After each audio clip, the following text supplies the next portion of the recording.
parler de l'éveil spirituel. J'avais déjà fait une bonne vidéo là-dessus il y a longtemps, très longtemps.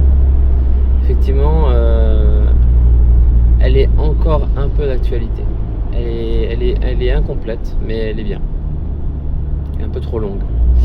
Donc en gros, on va faire simple. L'éveil spirituel expliqué au mental humain. Alors, l'éveil spirituel, c'est cet instant où on comprend que le centre de notre être n'est même pas notre corps. C'est cet instant où l'on comprend qu'il y a un centre et que ce centre est extrêmement difficile à atteindre.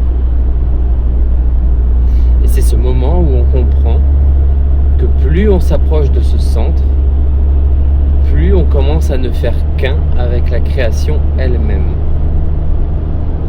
De cette réalisation découle un état de joie profonde et de béatitude. Attention, la béatitude n'est pas la paix.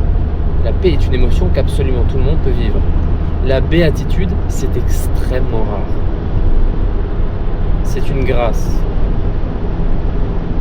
Dans le vocabulaire religieux, qu'il soit biblique ou bien coranique, il y a énormément de phrases et de punchlines qui décrivent l'éveil spirituel. Comme par exemple, dans le Coran, lorsqu'il est dit que Dieu est plus proche de vous que de votre propre veine jugulaire. Alors, veine jugulaire, à l'époque, ne voulait pas dire la veine du cou, mais était traduite comme l'aorte, c'est-à-dire la plus grosse veine qui sort du cœur ou qui rentre dans le cœur. Donc ça veut dire littéralement la veine la plus proche du centre du corps possible. Dieu est plus proche de vous que de votre propre veine jugulaire. À entendre Dieu ici comme le centre de votre être.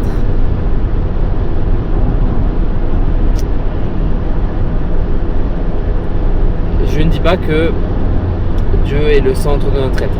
Je ne dis pas que si on atteint vraiment ce centre, ce qui est quasi impossible, on va atteindre Dieu et on va devenir Dieu.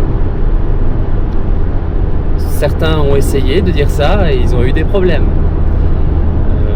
Comme le fameux, en l'an 860 à peu près, Mansour al-Hallaj, qui a commis, si je me souviens bien, si c'est bien lui, parce que je confonds des fois les noms arabes, qui a commis le crime terrible de dire que je suis Dieu et vous l'êtes aussi.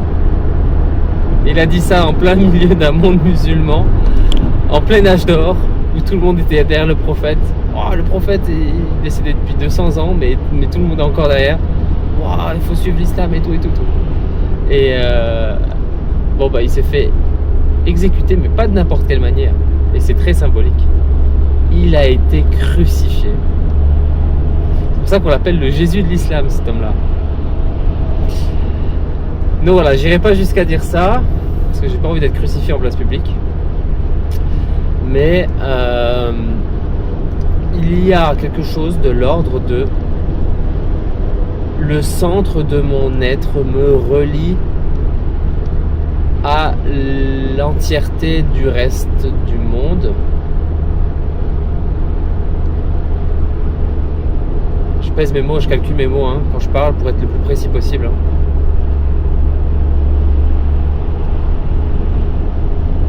Et de cet état découle effectivement un état de béatitude. Alors la béatitude,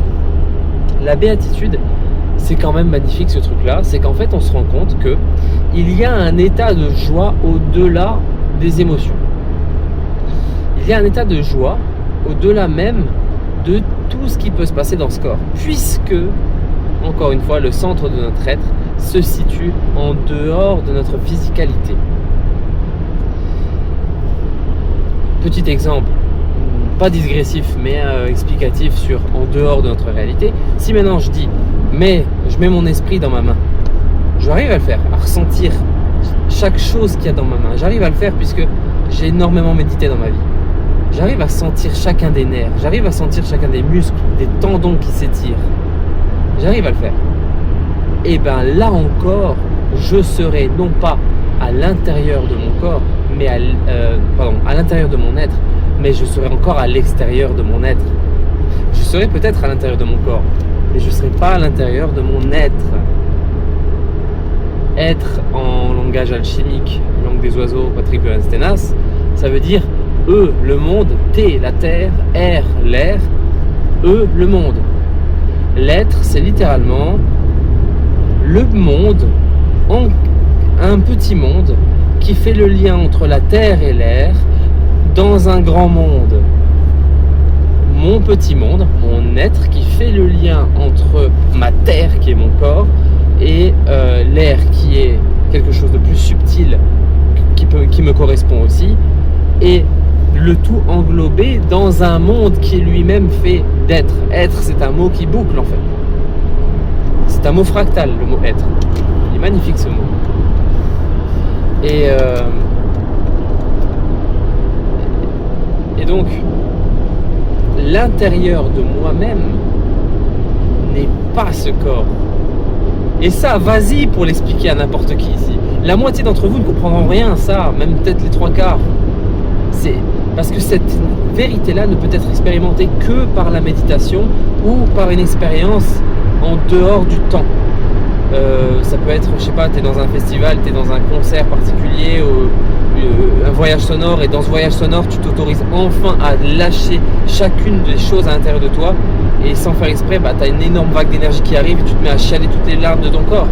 Ça, c'est une expérience où, dans l'instant, tu touches à une vérité de l'être qui est la béatitude, qui est la joie primordiale.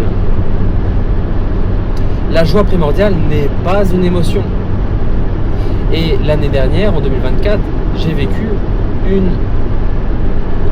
vraiment une épreuve extrêmement difficile. Extrêmement difficile. J'étais père d'une fille et la femme était devenue insupportable, mais vraiment, voilà, j'étais beau-père en fait. Et dans cette expérience extrêmement difficile, il y a une partie de moi qui, du début à la fin, me disait c'est quand même cool la vie, je suis quand même bien là dans ce qui se passe. Alors émotionnellement c'était le foutoir total. J'étais proche d'un moment, j'étais dans un moment où je me dire que je meurs ou pas, c'est rien à foutre. Voilà, j'étais vraiment dans cet état d'esprit là, suicidaire. C'était dur, difficile, c'était vraiment, chaque jour était une peine sous les tentatives de manipulation et d'incompréhension d'elle-même de cette femme. C'est incroyablement difficile. Et donc, il y avait quand même ce truc à l'intérieur de moi qui était là en mode putain, je suis quand même bien quoi. Et ça, on peut pas te l'enlever en fait. Ce truc-là, tu y as touché par la méditation, tu y as touché par l'éveil, et on peut plus te l'enlever une fois que tu l'as touché. Même les épreuves du corps, même les épreuves de ce corps ne sont plus assez pour t'enlever ta joie et ta béatitude. Et donc c'est là qu'on en arrive véritablement à cette définition commune de l'éveil qui est ce moment où on ne ressent plus aucune souffrance, où la souffrance n'existe plus. Ah bah oui, dans ce cas-là, effectivement, comme je viens de vous l'expliquer avec mon propre cas, l'année dernière, j'avais beau être dans la pire des souffrances possibles pour ce corps qui attaquait chacun de mes traumas de la manière la plus violente possible, et ben, j'étais quand même bien au fond de mon être, j'étais bien, j'étais content d'exister. Il y avait de la joie, il y avait de la béatitude. Ça, et c'est pour ça que cette définition de l'éveil qui est que la chose qui t'enlève, qui te fait vivre en dehors de la souffrance, elle est vraie mais tellement fondamentalement incomplète. C'est pas une définition, c'est une phrase qui va avec en fait. C'est un additif, c'est pas une définition. Faut surtout pas prendre cette phrase comme une définition. Sinon on va chercher à cope, on va chercher d'autres mécanismes pour ne plus ressentir la souffrance. Et ça peut être la drogue, ça peut être plein de choses. Et on va se dire, tiens, je suis éveillé parce que j'ai pris un bédo, quoi. Ça n'a rien à... Il y a énormément de gens qui font cette erreur, qui pensent être éveillés parce qu'ils ont trouvé une solution externe à l'étouffement de leur souffrance. Parfois c'est le sport, hein, parfois il y a plein de choses en fait. Ça, c'est pas de l'éveil, c'est vraiment pas de l'éveil. Donc voilà, je vous remercie. Je pense que là vous avez peut-être compris qu'il y a bien ce corps et il y a autre chose de l'ordre de l'être qui ne peut être atteint que par la méditation. Et c'est pour ça qu'on va beaucoup en parler dans cette chaîne. Je vous invite à aimer cette vidéo, à suivre cette chaîne, parce que ça, c'est central, c'est critique, c'est la base.